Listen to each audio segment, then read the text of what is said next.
Hello, everyone. My name is Gusheen, and you're watching Nation Next. Today, we're in conversation with one of India's leading fashion designers, Shruti Sancheti, who, along with her team and other fashion designers, has initiated Project Mask India. In my conversation with Mrs. Sancheti today, we will discuss the initiative and how the lockdown has impacted the fashion industry. Welcome to the conversation, ma'am. Adhering to government given guidelines, one of the most important instructions is the use of masks. Your FDCI approved initiative, Project Mask India, what is that about? Mask is something I ever since I think swine flu and SARS and stuff. When you go down Southeast Asia, especially, you see people in crowded spaces always wearing a mask for Hmm. protection, and even in like malls and cinema halls, they are wearing. So this is, something which I had been watching, but obviously none of us were practicing it till now. Yeah. But a month prior to the lockdown, in my office also we started wearing the masks, practicing Hmm. some kind of social distancing because it was prevalent, like taking the requisite vitamins even for my workers and stuff. All of that was happening. So Yeah. obviously, being a designer unit, we were using our own fabrics to make the mask because the idea was just to prevent infection.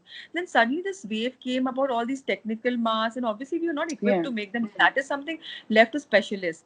But when the prime minister came out with this thing that unmask India, where they said that all for a layman, the least you can contribute is by wearing a scrap of cloth, a piece of cloth Hmm. tied with strings, so that you can prevent infections and prevent infections from happening. I mean, passing on infections for Passing that on. matter. Yeah. So, all you need to cover is your nose and your mouth. That is all which Mask. needs to be covered.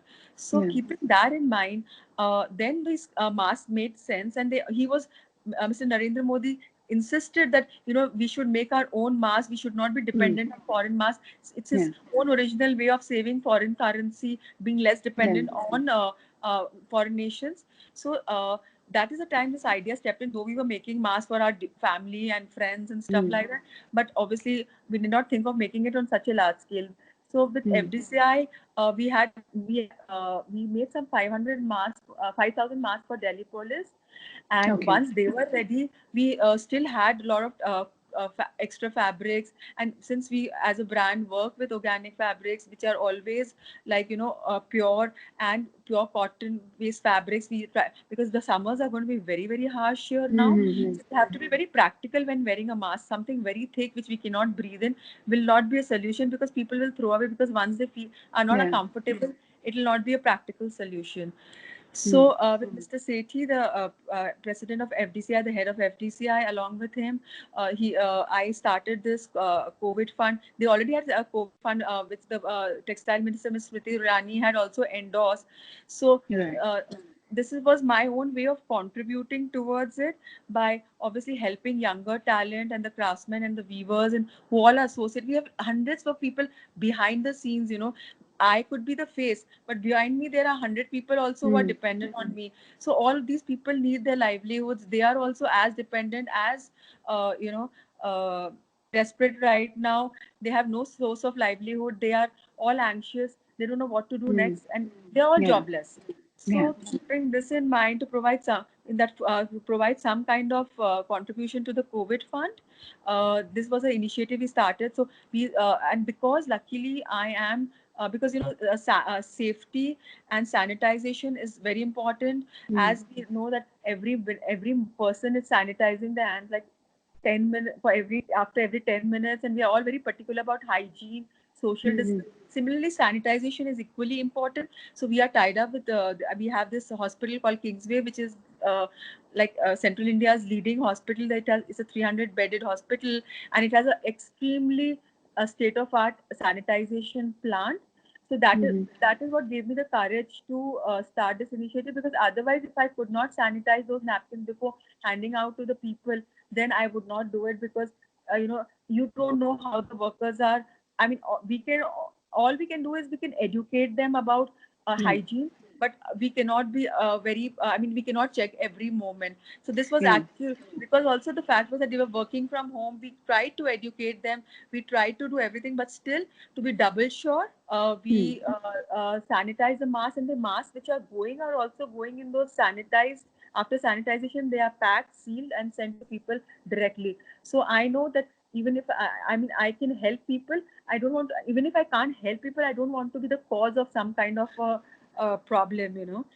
So this Precisely. is how this thing is. Also for 2,000 rupees, people, I mean, I don't get it. I just send the link to people. People pay their money for this for this cause, and all I do is send them 7 masks which are eco-friendly, washable, reusable. The whole idea is now that masks are going to be an integral part of your life. Hmm. You have to wear a mask when you step out, and it's going to be there for the next many years.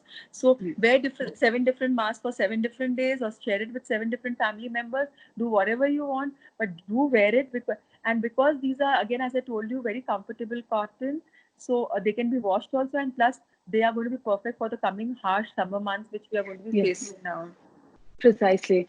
Ma'am, as you've mentioned, that the mask goes through a lot of screening and processing of sanitization before it reaches the customer. So at your production house or at your studio where you prepare these masks, how do you ensure that even your workers or the people helping you make the masks are having the same security and safety while preparing it? So thing is, till now my studio was locked, and in fact I don't even see it right now opening. Though we are a part of PPCH and we have export orders, so maybe tomorrow we open. But till now Right. it was all work from home, and Hmm. it was double checking through my team coordinator who was checking. We had given them sterilium, we had given them gloves. We kept on doing random checks to see whether they are doing the, following the Yeah. norms. And I believe my team, because the first thing is you have to believe your team. They said they are Absolutely. and as I said, then after that also, in spite of it, to be double sure, the sanitization was done properly by doctors.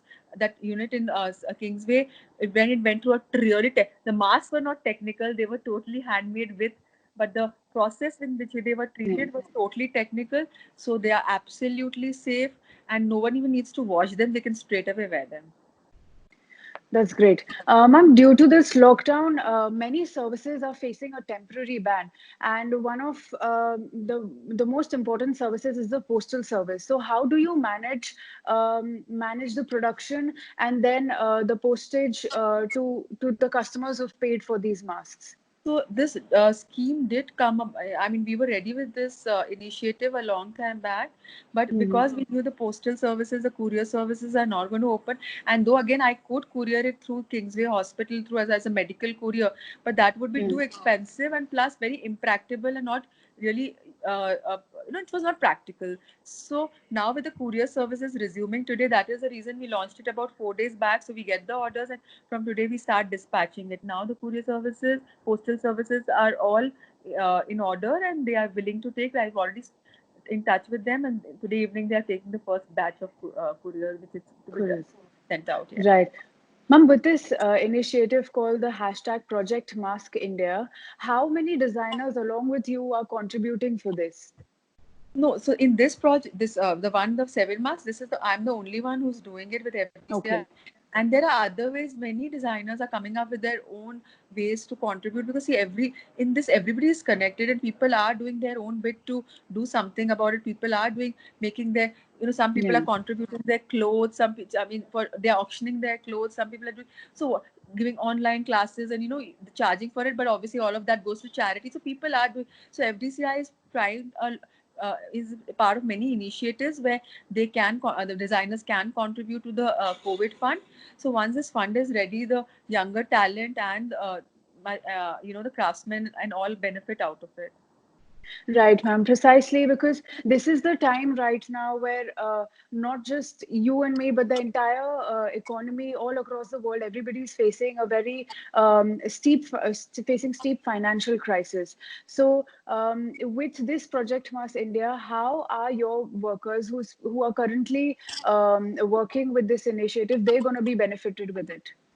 See, my only CSR activity beyond besides this is besides the mass is that I am going to be paying my salaries to my workers till this lockdown is not over, till we resume normal working, irrespective of the fact whether they come to the office, so whether it lasts for to 3 months or 4 months, I am going to be paying them, and I have a team of 75 to pay. So that's a very steep salary. So if I can even care for my 75 people, I think that's enough, which I can do. Plus, obviously, in my own little way, I am doing these small, trying Yeah. to generate some funds for the FDCI, and contributing to the COVID fund, and even other smaller initiatives. I am a part of it, but obviously that's not related to my work. So there's no point talking about it. And also, once we finish with the mask, because many of these government hospitals, and because we did the uniforms of Kingsway, we've done medical uniforms, we know how to make patient gowns, scrub suits. So many of the government hospitals don't have, so PPE and all, no designer is equipped to make that. But the Yeah. normal patient gowns, normal scrub suits, we know the know-how, how to make it, because we've done it. So we know the Hmm. technology, at least that we can use. So my workers, if the lockdown extends, they will be doing this to provide. But the only thing which they are going to be getting is their salaries. I've assured them that the whole team is intact. There are no layoffs, there are no furloughs, nothing, because these are the people who are instrumental in the growth, and at this time they need me the most. And Yeah. this is the least I could do with them. This is a not the least, actually. It's quite a bit of a burden, but I'm sure we'll manage. Ma'am, as of now, fashion industry is not a part of essential services, and fashion industry is facing a total lockdown. So, how long do you think will the fashion industry or the designers will take to come back or revive into business again? The consumer right now, after this lockdown, will be emotionally, mentally, and uh, financially exhausted in Hmm. every way. Until there is any need based buying, they will not step into stores, Yeah. because there are going to be no events in Hmm. the near future. So people are not, India especially is a very event based festive. People look Yeah. towards buy during festivals, during weddings, during events. Yeah. Otherwise, people generally randomly, we don't they don't buy so much. And Hmm. especially, we saw, as a design industry, India saw a small preview during demonetization, when the Yeah. purchasing power had reduced and people started applying their brains when they were buying. It was a very Yeah. judicious decision when you were buying. But now, Yeah. this was at least in isolation. This is a global phenomena. People all over the world don't have the resources. People are Hmm. depressed. There are going to be no events. There's going to be social distancing. So obviously, very little chances of interacting, socializing. So obviously, the need of clothes are going to, will be questioned. And also, people are going to become very philosophical about the whole aspect. That Hmm. after witnessing this thing, they are going to question themselves: Do we really need this? Is it on our list of priorities? Yeah. Luxury is going to be hit very badly.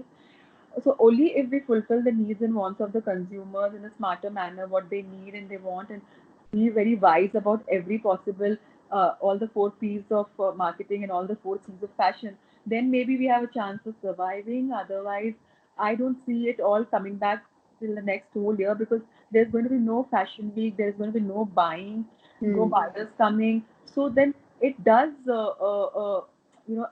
harm the business. It impacts the business till there is no direct contact. So they are saying that we will be having digital shows, but the look Hmm. and Hmm. feel of a show, seeing the Yeah. fabric, understanding the finish, understanding the detailing, is not going to be visible through a digital.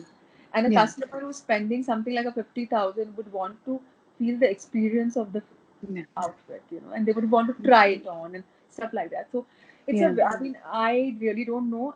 I mean, I'm still a bit clueless about when will it revive, but hopefully sometime in the near future, but not immediately for sure. Lastly, taking this interview towards an end, ma'am, what advice or message would you like to give to the fellow nationals during this lockdown?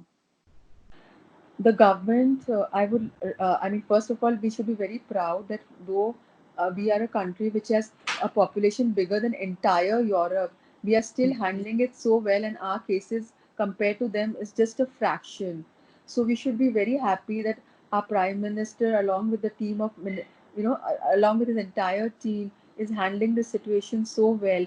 We are not so equipped, but our management is perfect. The way that it's been handled is perfect, and a special salute to our police and our doctors who are, doing their absolute best, not only best, absolute best, who are working Yeah. non-stop.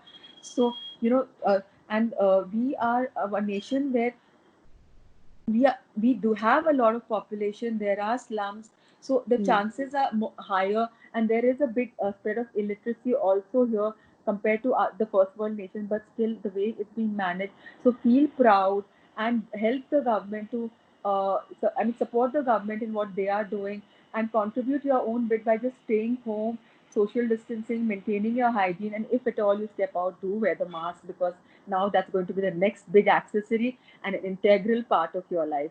So stay safe, stay positive. We will all come out of it very, very soon. Life will be normal, but by this, we will have learned a lot of things in this whole process of lockdown. Mentally, physically, and emotionally, we'll be stronger. Totally, ma'am. I feel the same. Whatever you've just mentioned right now is precisely going to be the case. That masks are going to be the most important part of our accessories now, not just now and even in the future. Yes. So I congratulate you on your initiative, Thank you. and I wish you all the best and the best of health. Subscribe to Nation Next YouTube channel and press the bell icon to get regular updates from Nation Next. Also like Nation Next Facebook page and follow us on Instagram and Twitter.